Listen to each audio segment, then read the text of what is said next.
প্রিয় ছাত্রছাত্রীরা, আজকে আমি তোমাদেরকে এই ভিডিওর মাধ্যমে ক্লাস 7-এর ভূগোলের যে সমস্ত প্রশ্নগুলো দেওয়া হয়েছে থার্ড সামেটিভের জন্য অর্থাৎ তৃতীয় পর্যায়ক্রমিক মূল্যায়নের জন্য স্কুল নম্বর 5 নম্বর স্কুলে পেজ নম্বর 314, এখানে যে সমস্ত প্রশ্নগুলো আছে 5 নম্বর স্কুলের সমস্ত প্রশ্নের উত্তর আমরা আলোচনা করবো আজকে এই ভিডিওর মাধ্যমে। তোমরা ভিডিওটা শুরু থেকে শেষ অবশ্যই দেখবে এবং চ্যানেলে যদি নতুন হয়ে থাকে অবশ্যই চ্যানেলটাকে সাবস্ক্রাইব করে রাখবে পরবর্তী স্কুলগুলো প্রশ্ন উত্তর পাওয়ার জন্য। এবং এর আগের যে স্কুলগুলো ছিল সেগুলোর প্রশ্ন উত্তর আমরা আলোচনা করে দিয়েছি, তোমরা প্লেলিস্ট থেকে সেই প্রশ্ন উত্তরগুলো পেয়ে যাবে, সেখান থেকে তোমরা সেই প্রশ্ন উত্তরগুলো দেখে নিও।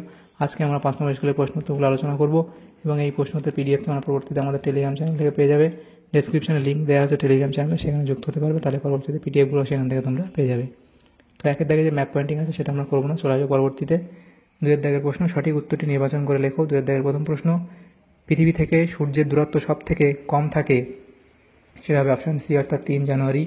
এরপরে মধ্যরাত্রির দেশ বলা হয়, সেটা হবে নরওয়েকে, অপশান বি। এরপরে আছে ভারতের প্রমাণ দ্রাঘিমা ধরা হয়, ভারতের প্রমাণ দ্রাঘিমা ধরা হয় কখন, কোনটাকে, সেটা হচ্ছে 82 ডিগ্রি 30 মিনিট পূর্ব। এরপরে কলকাতার অক্ষাংশ, তাহলে কলকাতার অক্ষাংশ 22 ডিগ্রি 34 মিনিট উত্তর। এরপরে আছে সমচাপ রেখায় বায়ুচাপকে মাপা হয় মিলিবার এককে, অপশান এ। এরপরে আছে বায়ুর উচ্চচাপ লক্ষ্য করা যায়, বায়ুর উচ্চচাপ লক্ষ্য করা যায় কোথায়, সেটা হবে মেরু অঞ্চলে, অপশান সি। এরপরে প্রশ্ন, পৃথিবীর বৃহত্তম মালভূমি তিব্বত মালভূমি, অপশান ডি। এরপরে আছে অনেকগুলি পর্বতশ্রেণী বিভিন্ন দিক থেকে এক জায়গায় এসে মিলিত হলে তাকে কি বলে, তাকে পর্বতগ্রন্থি বলা হয়। পরের প্রশ্ন, অপশান বি হবে। এরপরে প্রশ্ন, ইউরোপ মহাদেশের একটি বিখ্যাত নদীর নাম, সেটা হবে, ইউরোপ মহাদেশের একটি বিখ্যাত নদীর নাম হলো ভলগা। এরপরে আছে গঙ্গার উপনদী হলো, এটা হবে অপশান এখানে অপশান ডি অর্থাৎ কোশি। এরপরে প্রশ্ন কি, ক্যাডমিয়াম দূষণের ফলে সৃষ্ট রোগ হলো ইতাই। এরপরে প্রশ্ন, জল দূষণের প্রধান উৎস হলো, তাহলে খনিজ তেল ও গ্যাস, সূর্যের তাপ এবং পলিথিন, এর অপশান ডি অর্থাৎ কৃষি। এরপরে প্রশ্ন, মাটি দূষণের কারণ, তাহলে মাটি দূষণের কারণ কি, এখানে দেখো নগরায়ন, কৃষিকাজ, শিল্প, এখানে পদার্থ সবকটি। এরপরে প্রশ্ন কি, সেটা বলা হচ্ছে ইউরোপের বৃহত্তম হ্রদ, সেটা হবে ল্যাডোগা। এরপরে প্রশ্ন, লন্ডন অববাহিকার প্রধান নদী হলো টেমস, অপশান ডি। এরপরে প্রশ্ন যেটা বলা হচ্ছে দেখো, যে পোল্ডার ভূমির সবচেয়ে বড় প্রকল্পের নাম, সেটা হবে জুইডারজি, অপশান বি। তাহলে এখানে এমসিকিউ টাইপ যে প্রশ্নগুলো ছিল সেগুলো হলো। এরপরের প্রশ্ন কি বলা আছে, 3-এর দাগের প্রশ্ন, সেখানে বলা আছে নিচের প্রশ্নগুলির উত্তর দাও। প্রথম প্রশ্ন, একটি ভঙ্গিল পর্বতের নাম লেখো, তাহলে একটি ভঙ্গিল পর্বতের নাম লিখবে হিমালয় পর্বত। এরপরে প্রশ্ন কি আছে, সেটা বলা আছে দেখো, ইউরোপ মহাদেশের সর্বোচ্চ শৃঙ্গের নাম কি, মাউন্ট এলব্রুজ।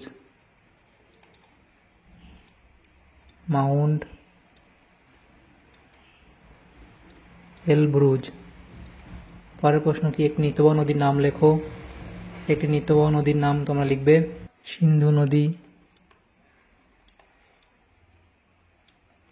এরপরে বায়ুর চাপ মাপার যন্ত্রের নাম কি, ব্যারোমিটার।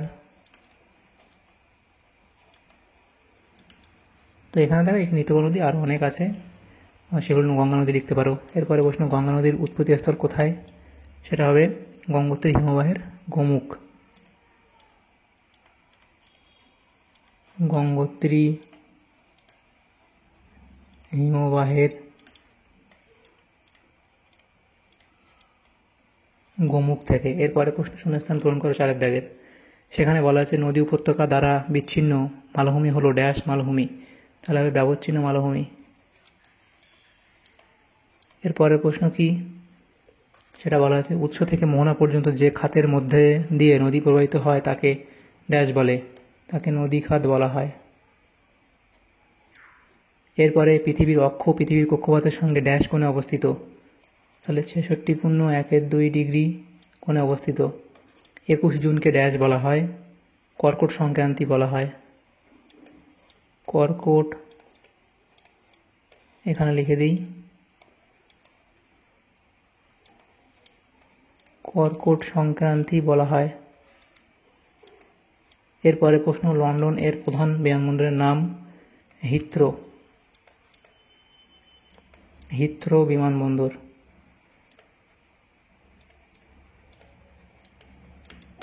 এরপরে প্রশ্ন কি, ঠিক ভুল নির্ণয় করে। প্রথম প্রশ্ন, পোলার ভূমির দি হেগ এর কাছে প্রচুর প্রাকৃতিক গ্যাস পাওয়া যায়, এটা ভুল। এরপরে আছে ফ্লোরাইড দূষণ থেকে ফ্লুরোসিস রোগ হয়, এটা ঠিক।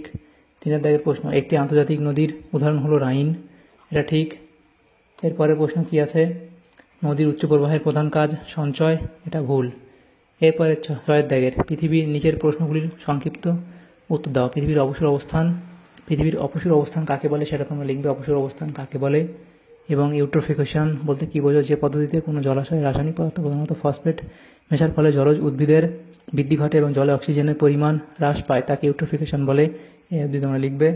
এরপরে প্রশ্ন, মাটি দূষণ প্রতিরোধের 2টি উপায় লেখো। তাহলে এখানে দেখো, এখানে আমরা 5টা উপায় লিখেছি, যে কোনো 2টো উপায় লিখবে।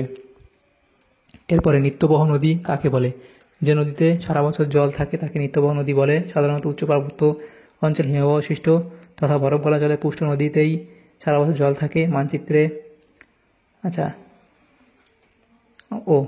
লিখবে, মানচিত্রে এই নদীগুলি নীল রঙে অঙ্কন করা হয়, উদাহরণ যেমন তোমরা দেবে গঙ্গা নদী। এরপরে স্টেপ তৃণভূমি কি, তার সংজ্ঞা, নামকরণ, অবস্থান, বৈশিষ্ট্য তোমরা লিখবে। এরপরে প্রশ্ন যেটা আছে 7 দাগের প্রশ্ন, নিম্নলিখিত প্রশ্নগুলির সংক্ষিপ্ত ব্যাখ্যামূলক উত্তর দাও। তাহলে গিরিখাত কাকে বলে এবং জল দূষণ প্রতিরোধের 4টি উপায়, আবর্জনা নিক্ষেপ বন্ধ করা, ডিটারজেন্টের ব্যবহার বন্ধ করা, অতিরিক্ত কীটনাশকের প্রয়োগ কমানো, জলাশয় ভরাট না করা, তেলবাহী জাহাজ নিয়ন্ত্রণ, মৃতদেহ নিক্ষেপ বন্ধ করা এবং শিল্পক্ষেত্রের বর্জ্য নিয়ন্ত্রণ। এরপরে প্রশ্ন, সমচাপ রেখা কী এবং সমচাপ রেখার 2টি বৈশিষ্ট্য। তাহলে সমচাপ রেখা কী লিখবে, বছরের কোনো একটি নির্দিষ্ট সময়ে পৃথিবীর যেসব স্থানে একই পরিমাণ বায়ুর চাপ থাকে সেই সব স্থানগুলিকে মানচিত্রে যে কাল্পনিক রেখা দ্বারা যুক্ত করা হয় তাকে সমচাপ রেখা বা সমপ্রাস রেখা বা বায়ুচাপ রেখা বলে। তার বৈশিষ্ট্য তোমরা লিখবে। এখানে দেখো আমরা 6টা বৈশিষ্ট্য লিখেছি, যে কোনো 2টো বৈশিষ্ট্য লিখলেই হবে। এরপরে স্তূপ পর্বত কীভাবে সৃষ্টি হয়, স্তূপ পর্বতের একটি উদাহরণ দাও। তাহলে এখানে উদাহরণগুলো দেবে এবং কীভাবে সৃষ্টি হয় লিখবে। এরপরে প্রশ্ন, পোলার ভূমি কী। তাহলে পোলার ভূমি কী, নেদারল্যান্ড কথার অর্থ নিচু ভূমি, অগভীর সমুদ্রগর্ভ বা জলাভূমি থেকে উদ্ধার করা ভূমিকে পোলার ভূমি বলে। এখানে দেখো, তাহলে লিখবে, নেদারল্যান্ডের উত্তর পশ্চিম দিকে জুইডারজি উপসাগরের অগভীর অংশে কংক্রিটের বাঁধ দিয়ে সমুদ্রের জল অপসারণ করে যে বিস্তীর্ণ নিম্ন সমতল ভূমি উদ্ধার করা হয়েছে তাকে নেদারল্যান্ডের ডাচ ভাষায় পোল্ডারল্যান্ড বা পোল্ডার ভূমি বলে এবং অবধি লিখবে। এরপরে প্রশ্ন কি, 8 দেখেন, নিচের প্রশ্নগুলির উত্তর দাও। প্রথম প্রশ্ন, ইউরোপ মহাদেশের সমৃদ্ধির কারণগুলি উল্লেখ করো। লিখবে, কেন্দ্রীয় অবস্থান, অনুকূল জলবায়ু, সামুদ্রিক ও উপদ্বীপীয় অবস্থান, ভগ্ন উপকূলরেখা, কৃষিকাজ ও পশুপালন, খনিজ ও শক্তি সম্পদ, শিল্পোন্নতি ইত্যাদি পয়েন্টগুলো করবে। এরপরে প্রশ্ন, জিপিএস কি।